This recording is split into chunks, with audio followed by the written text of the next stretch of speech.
ত্রয়োদশ সংসদ নির্বাচনে মনোনয়নপত্র বাছাইয়ে রিটার্নিং কর্মকর্তার মাধ্যমে প্রার্থিতা বাতিলের আদেশের বিরুদ্ধে দ্বিতীয় দিনের মতো আপিল শুনানি চলছে। সকাল 10টায় আপিল শুনানি শুরু হয়। এছাড়া সশস্ত্র বাহিনী সহ 16টি সংস্থার সঙ্গে বৈঠকে অবৈধ অস্ত্র উদ্ধার ও সন্ত্রাসী গ্রেফতারের দৃশ্যমান অগ্রগতির তাগিদ দিয়েছে নির্বাচন কমিশন। দেখুন শাহরিয়ার জামান দ্বীপের প্রতিবেদন। ত্রয়োদশ জাতীয় সংসদ নির্বাচনে রিটার্নিং কর্মকর্তাদের দেওয়া আদেশের বিরুদ্ধে করা আপিল শুনানির দ্বিতীয় দিনে বিভিন্ন আসনে প্রার্থী হতে ইচ্ছুকরা ভিড় করেছেন।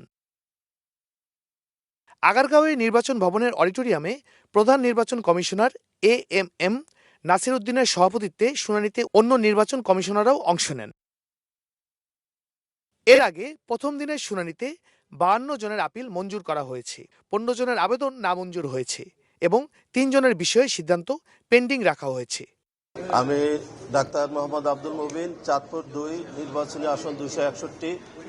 আমাদের সিম্পলি একটা ভুল হয়েছিল সিগনেচারের, আলহামদুলিল্লাহ আপিল অ্যাকসেপ্টেড হয়েছে।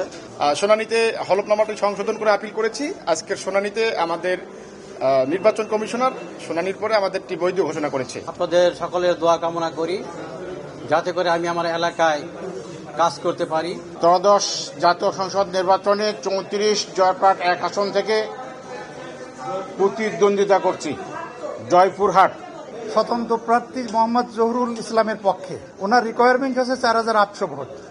তো সেখানে দুটো ভোটের একটু ল্যাগ ছিল, যারা হলফনামা দিয়ে বলেছে, যার কারণে মাননীয় নির্বাচন কমিশনার বৃন্দ এটা অ্যাকসেপ্ট করছেন। তো আমি নির্বাচন কমিশনারকে অনুরোধ করব যে লেভেল প্লেইং ফিল্ডটা যদি আমাদের জন্য তৈরি করে দেওয়া হয়, আমরা ছোট দল, নতুন প্রার্থী, আমরা সুন্দরভাবে নির্বাচনটা করতে পারি।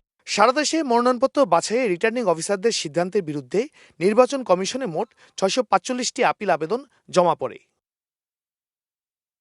এদিকে সকালে আসন্ন ত্রয়োদশ জাতীয় সংসদ নির্বাচন এবং গণভোটকে সামনে রেখে সশস্ত্র বাহিনী সহ 16 বিভাগ এবং সংস্থার সঙ্গে আইন শৃঙ্খলা সংক্রান্ত সমন্বয় সভা করেছে নির্বাচন কমিশন। সেখানে নির্বাচনে আইন শৃঙ্খলা সংক্রান্ত বিভিন্ন বিষয় নিয়ে আলোচনা হয়। শাহরিয়ার জামান দ্বীপ, এসএটিভি, ঢাকা।